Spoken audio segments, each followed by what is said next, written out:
Epístola aos Hebreus, capítulo 11, versos 17 a 19, assim diz a palavra do Senhor. Pela fé, Abraão, quando posto à prova, ofereceu Isaque.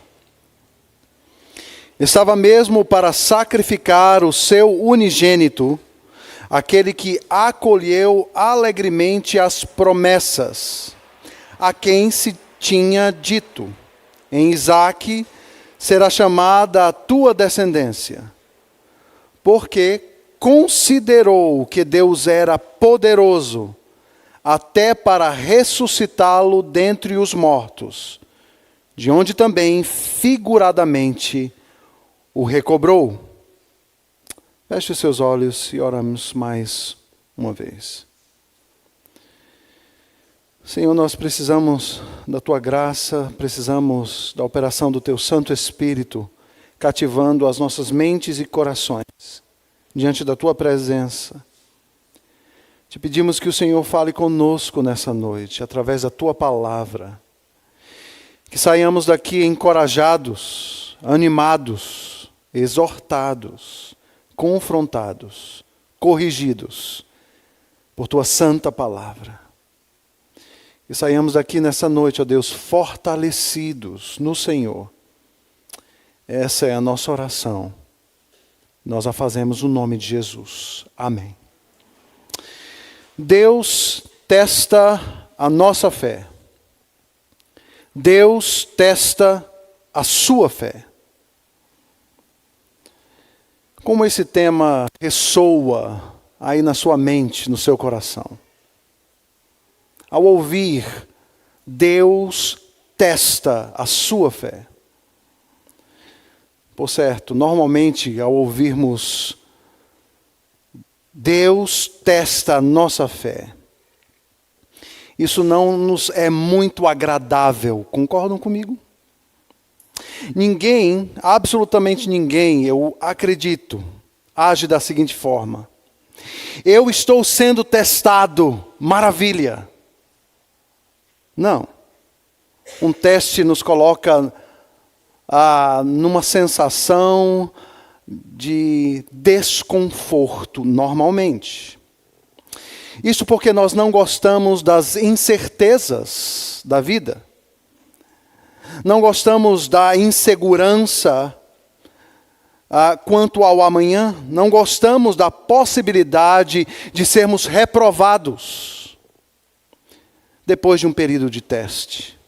Não gostamos de passar por situações que nos trazem desconforto. Nós ficamos ansiosos ao olhar ao redor e assistirmos pessoas que nós amamos sofrendo. Ficamos mais ansiosos ainda quando estamos diante da possibilidade de sermos o próximo na fila, de passarmos por um momento de teste, de sofrimento, de provação. A sensação de ser o próximo da fila talvez atinja todos nós, porque todos nós estamos no mesmo barco. E nenhum de nós aqui é imune às situações que são desconfortáveis nesta vida. Ficamos ansiosos da possibilidade de uma doença depois de um check-up, um emprego perdido, uma desilusão, uma perda. Tudo isso nos traz aflição, nos traz angústia, nos traz medo. Mas quando cada um de nós anseia por algo bom, belo, prazeroso, ansiamos pelas coisas para os quais fomos criados. Isso não é um problema. Ansiarmos por algo bom, belo e prazeroso. Fomos criados por Deus exatamente para isso. Para nos deliciarmos na presença de Deus. Para nos deliciarmos diante e em meio à criação de Deus. Nos relacionamentos uns com os outros. No entanto, as coisas mudaram. Sim, elas mudaram. Vivemos num mundo caído. no mundo atingido pelo pecado. As coisas não eram para ser assim, mas nós caímos. Ao olharmos ao redor e avaliarmos a vida, chegamos à óbvia conclusão de que ela é cheia de alegrias e tristezas, prazeres e profundos dissabores, vitórias e derrotas, satisfação, mas também frustração e decepção, uma mescla. Eis aí a vida real, como ela está diante de nós. Ao lermos a Bíblia, nos deparamos com inúmeras histórias de provações, de sofrimento, de testes. O primeiro deles foi no Jardim do Éden. Os nossos primeiros pais foram testados em sua confiança e obediência à palavra de Deus, à revelação de Deus. Eles foram testados e eles foram reprovados no teste. Aquilo que é chamado pelos teólogos bíblicos de o pacto das obras. O pacto das obras. Eles deveriam passar por este teste, demonstrar fidelidade, demonstrar obediência e confiança à palavra revelada de Deus. Queridos, isso nos revela algo. Deus tem um propósito quando nos conduz em meio aos infortúnios da vida.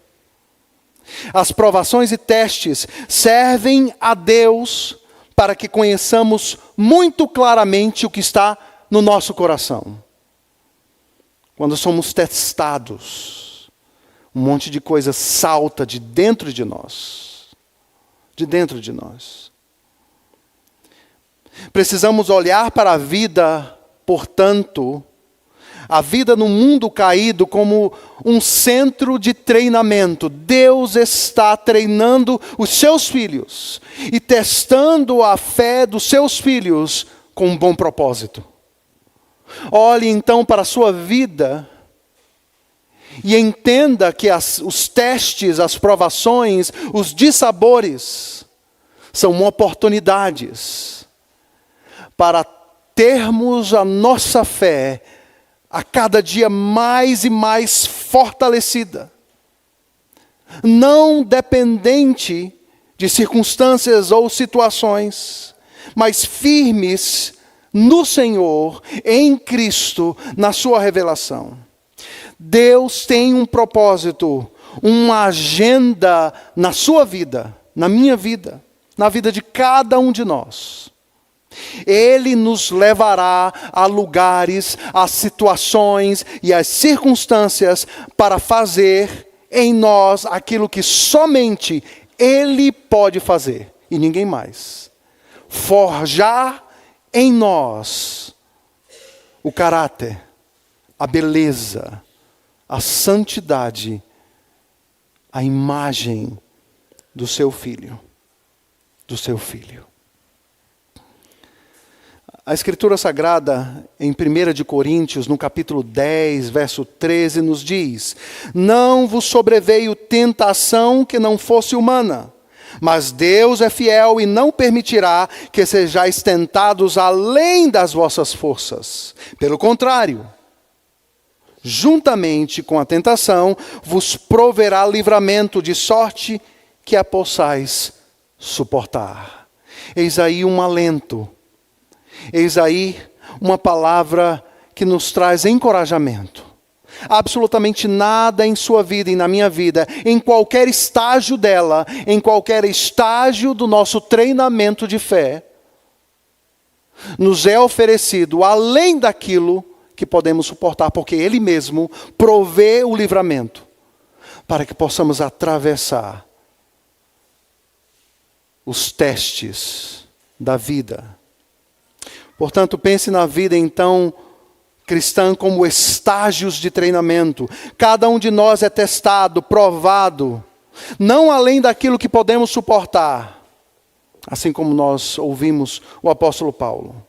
Mas a cada teste, ele nos dá a mais maravilhosa das oportunidades Ao longo do trajeto, Ele está presente, jamais nos abandona.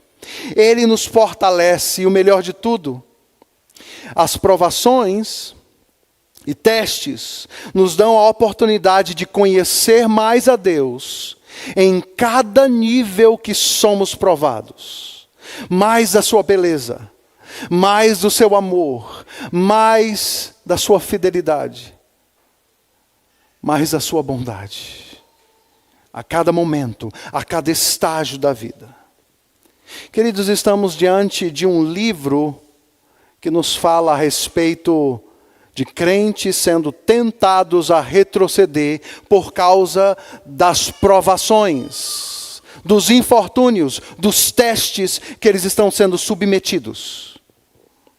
O livro dos Hebreus, ou a Epístola aos Hebreus, nos oferece a mais singular e incomparável descrição do nosso Senhor Jesus Cristo, a mais rebuscada descrição da pessoa de Cristo em todo o Novo Testamento. E a doutrina de Cristo é trazida àqueles crentes em meio às mais profundas tribulações. Isso nos ensina algo maravilhoso. É somente em Cristo, por causa de Cristo, por causa da sua presença, do seu poder, que crentes podem atravessar os testes. Sem a presença de Cristo, sem a obra de Cristo, não sobreviveremos. Hebreus nos exorta a vivermos firmes em Cristo, como o único e suficiente fundamento da nossa fé. Em Hebreus, Deus nos exorta à perseverança, mesmo em meio às provações. Em Hebreus, Deus nos fala o porquê e como nós devemos prosseguir através de Cristo, confiando em sua absoluta supremacia. Em Hebreus, Deus nos adverte das ciladas que se erguem diante de nós ao longo da vida. Em Hebreus, Deus nos lembra também dos muitos recursos disponíveis em nossa caminhada. Existem muitos recursos. Mas o ponto principal de toda a carta é um. Eu e você, aqueles crentes, temos um sumo sacerdote que está sentado nos céus à destra do trono da majestade, ministro do santuário e do verdadeiro tabernáculo, o qual o Senhor fundou e não o homem, Cristo Jesus. Este é o firme fundamento. Este é o propósito, a natureza, o objetivo da carta aos Hebreus. Estamos diante de uma sessão onde somos expostos à definição do que significa a fé, o que é a fé. O versículo 1 do capítulo 11 diz que a fé é a certeza de coisas que se esperam, a convicção de fatos que não podemos ver. O capítulo começa assim, e ele desenrola nos trazendo a vida e a fé dos patriarcas. Estamos diante então de Abraão. E ao olharmos cuidadosamente para a vida de Abraão, nós vamos reconhecer sim os estágios de treinamento onde a fé de Abraão foi testada. O capítulo 12 de Gênesis nos mostra ou nos revela a primeira visitação de Deus.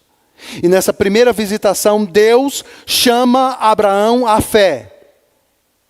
Saia da tua terra, do meio da tua parentela, da casa de teu pai, e vai para a terra que te mostrarei, e de ti farei uma grande nação, um chamado à fé. Esse homem responde ao chamado de Deus. Ele é chamado à fé e ele responde a isso. O tempo passa e Deus o visita mais vezes. Na segunda e na terceira visitação de Deus, ele fortalece a fé de Abraão. Gênesis 15 nos mostra um homem em crise em sua fé. As coisas não estavam acontecendo, os anos estavam passando e a palavra de Deus não estava sendo cumprida. A sua fé está trôpega, frágil. Deus então visita este homem e fortalece a sua fé. A sua fé. Mais à frente, anos se passaram, mais de 15, quase 20 anos se passaram, e Deus o visita novamente. A quarta visitação de Deus é para recompensar a fé de Abraão. Ele creu. Ele creu. Em Gênesis 18, o anjo do Senhor aparece a Abraão e Sara para anunciar o nascimento do filho da promessa, Isaque. 25 anos se passaram. Muitos testes, muitas provações deram a Abraão a oportunidade de crescer em sua fé. E o melhor de tudo, de crer contra a esperança, a não duvidar do caráter de Deus, da sua bondade e do amor de Deus. Mas muita coisa rolou.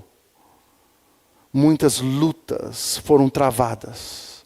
Muitos momentos onde ele fraquejou, onde ele duvidou, onde ele temeu. Então pense numa pessoa que você conhece há anos, talvez há décadas. Aquela pessoa que você conviveu e pôde perceber o seu caráter, a sua bondade.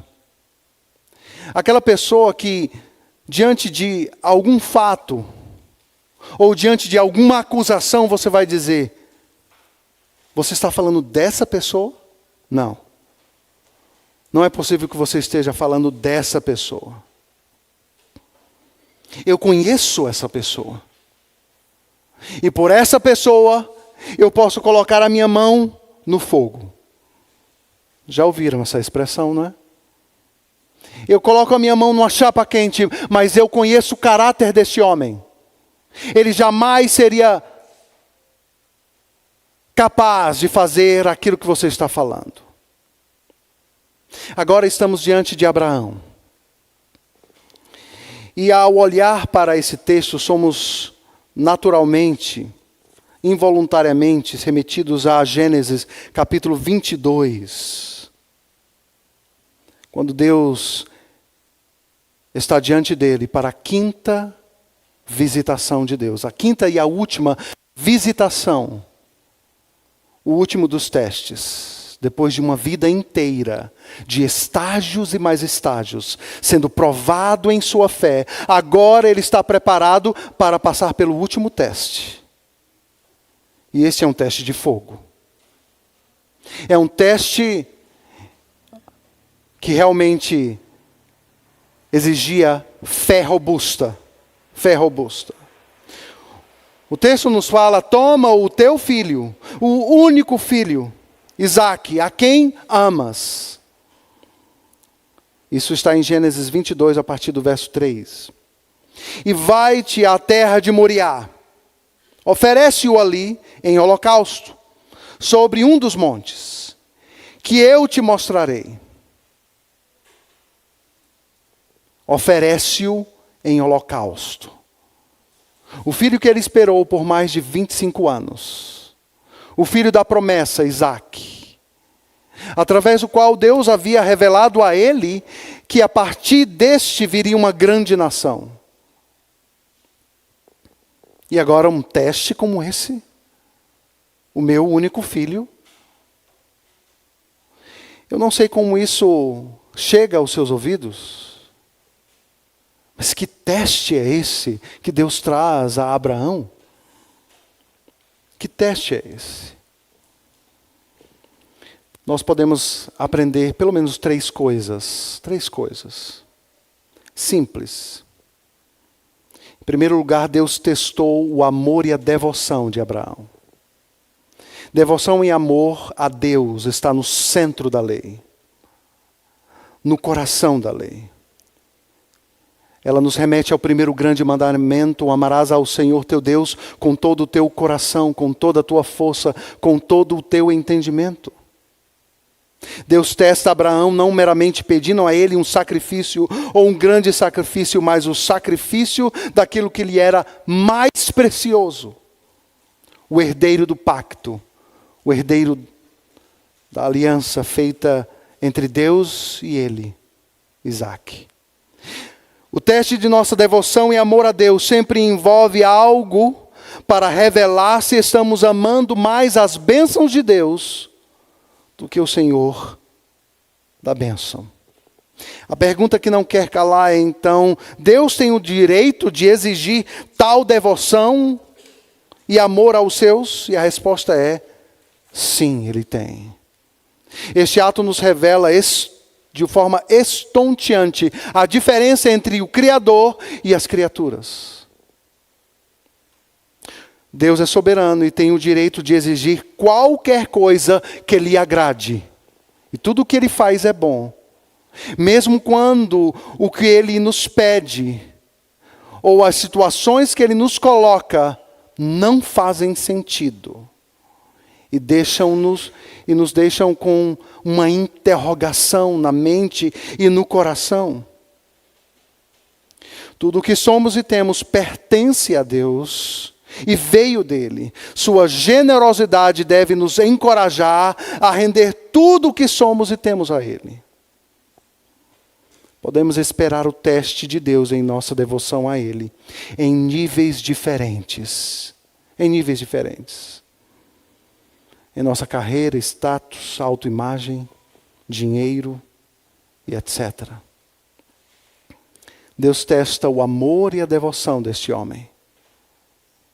Nada poderia estar acima do amor e devoção que ele deveria dar a Deus. Mas em segundo lugar, Deus testou o entendimento espiritual de Abraão. Os versos 17 e 18 dizem: pela fé Abraão, quando posto à prova, ofereceu Isaque, estava mesmo para sacrificar o seu unigênito, aquele que acolheu alegremente as promessas, a quem se tinha dito, verso 18, em Isaque será chamada a tua descendência.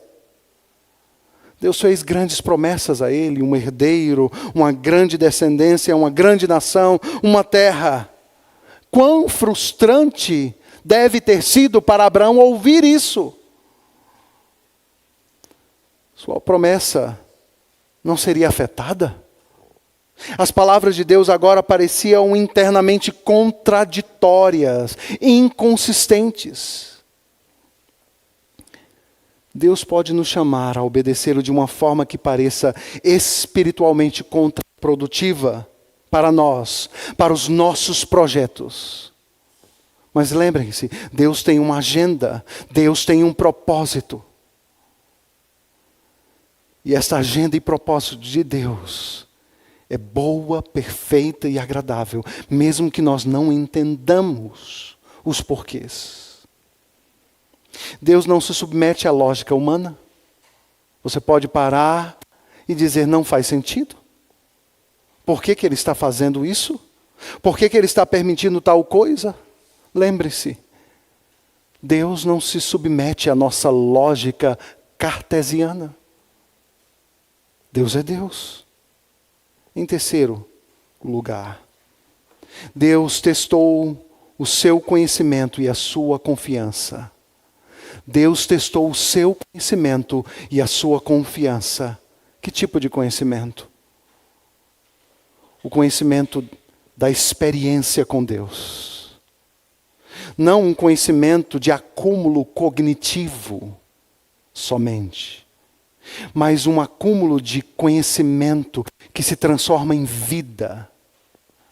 Ou seja, se temos uma mente brilhante, com informações bíblicas e teológicas, isso precisa se transformar em vida.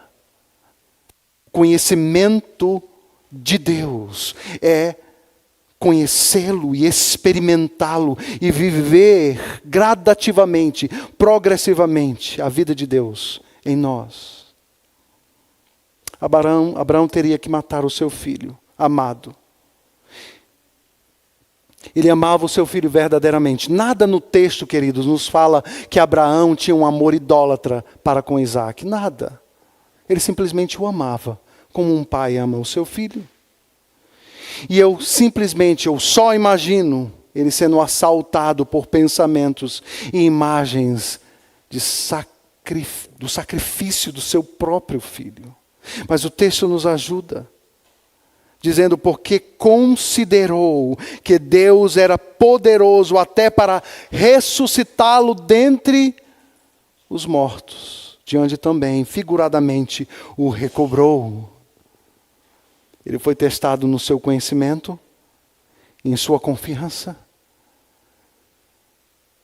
Mas ele considerou, e a ideia de considerar é parar, é meditar, é ponderar, é parar para pensar: o meu Deus é bom.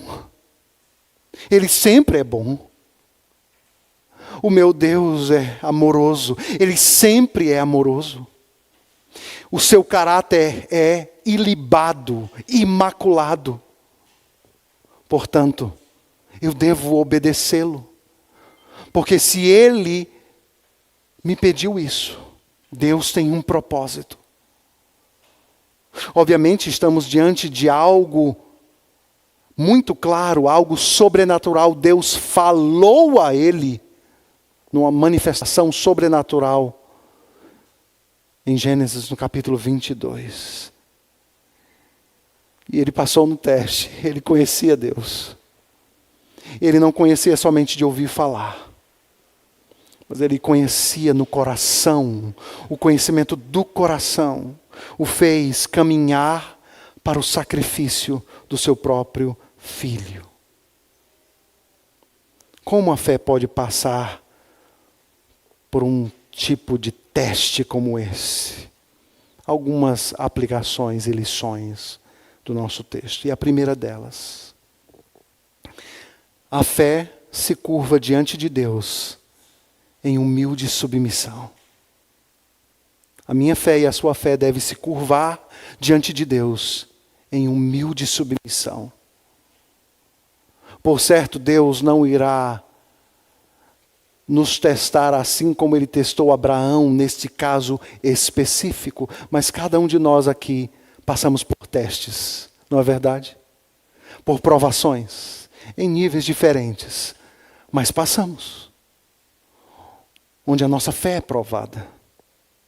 A fé deve se curvar diante de Deus, humildemente. É o primeiro ensino desse texto para nós.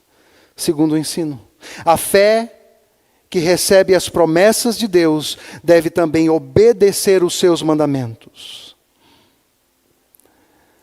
A fé traz benefícios. É pela fé que somos salvos e somos inseridos na família da aliança. E é pela fé que homens e mulheres pecadores são transportados do império das trevas para o reino do Filho do seu amor. Mas também é pela fé que ouvimos as suas ordenanças, a sua lei, os seus ensinos, e devemos nos submeter à Escritura. E nem todas as partes da Bíblia nos serão confortáveis. Na realidade, queridos, o processo de amadurecimento da fé, o processo de santificação, jamais é prazeroso. Sempre é doloroso, custoso. Crescer dói. Dói. Dar passos de fé diante das situações, das provações, tudo isso é desafiador. Terceira lição: a fé obedece mesmo quando não temos todas as respostas. A fé obedece mesmo quando não temos todas as respostas. A fé ganha entendimento através da palavra. Mas somos colocados em situações onde estamos algumas vezes confusos. Mas Abraão considerou que Deus era poderoso para ressuscitar o seu filho. E por isso ele caminhou para o holocausto. para o holocausto. Quarto ensinamento. Abraão foi capaz de obedecer a Deus, porque ele conhecia e confiava em Deus. Queridos, a minha vida e a sua vida é um palco, onde progressivamente estamos conhecendo mais e mais do caráter de Deus, da sua bondade. Somos tentados em algumas situações a desconfiar do caráter, da bondade e do amor de Deus, não é verdade? Quando somos submetidos a uma situação difícil, talvez somos tentados a achar que Deus está nos punindo, Deus está se vingando, porque eu fiz aquilo no passado, agora eu estou pagando.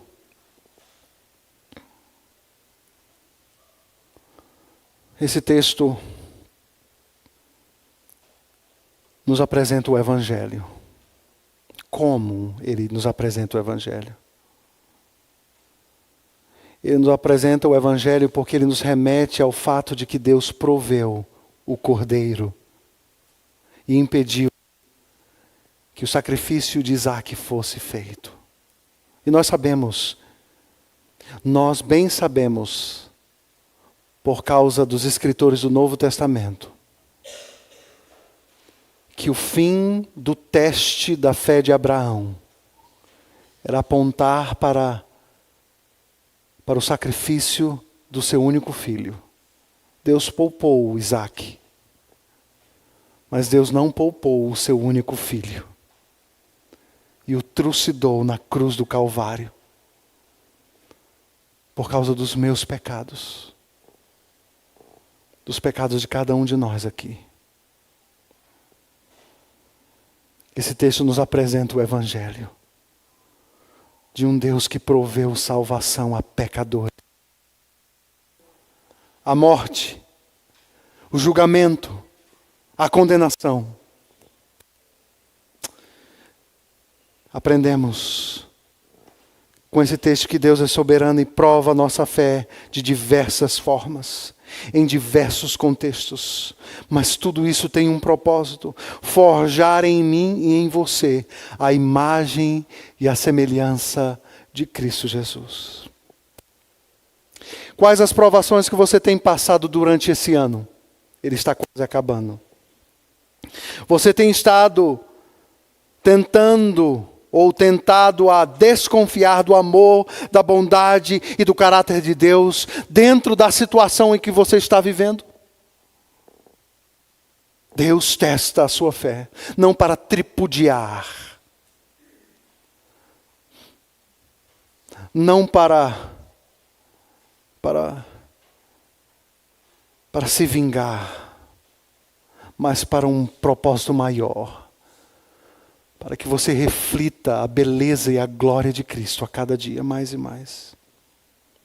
As coisas em sua vida parecem não fazer sentido? Lembre-se, devemos crer mesmo quando tudo ao nosso redor nos empurra em outra direção. Isso é fé. É a firme convicção de fatos que não vemos. Deus não tem prazer em te ver sofrer. Mas Ele tem um propósito maravilhoso. O melhor de tudo. Ele nos prometeu: eu estarei com vocês todos os dias. Todos os dias, até a consumação dos séculos. Eu não sei como está a sua vida nessa noite. Eu não sei em que estágio dos testes da sua fé você está. Mas Deus sabe. E saiba que Deus conduz a sua vida soberanamente. Talvez você esteja sendo tentado a resolver os problemas com as suas próprias forças, com a força da sua mão. E esse texto diz: aquiete-se e confie no Deus soberano que testa a nossa fé, com o propósito de receber toda a glória, de ter Cristo sendo forjado em cada um de nós. Saia dessa noite com essa mensagem no coração. Deus testa a sua fé. Deus testa a nossa fé com um propósito glorioso. Terem diante dele uma igreja imaculada, santa, para com ele viver eternamente, pelos séculos dos séculos. Que Deus nos abençoe. Muito obrigado por nos acompanhar até o final desse vídeo. Para receber mais reflexões e ficar por dentro dos próximos conteúdos, te convidamos a seguir as nossas redes sociais que estão na descrição. Alguns vídeos aparecerão na tela, caso queira continuar nos assistindo. Abraço e até a próxima!